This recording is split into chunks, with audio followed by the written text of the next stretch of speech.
The India Marketing Conference at IMRC 2025 brings an exciting opportunity for PhD students in marketing.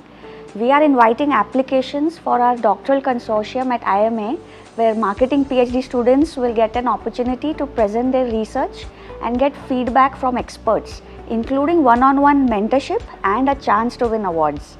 We also have a great lineup of workshops to upskill yourself with cutting-edge research methods, and we are most excited to host a special session where Indian marketing scholars who have published in the coveted FT50 journals will unpack their journeys in front of you, giving you some actionable insights to publish top quality work yourself.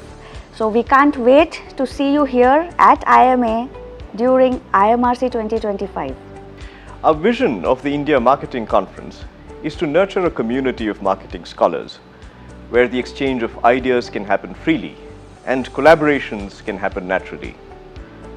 Our means for achieving that vision is the Paper Development Workshop. This workshop is planned in a small group discussion format composed of peers and senior researchers as well, who will actively participate in structuring and improving the quality of papers that are in their formative stage. So if you have a promising working paper that can benefit from feedback, discussion, or even encouragement, I would invite you to participate in this dialogic process of the India Marketing Conference.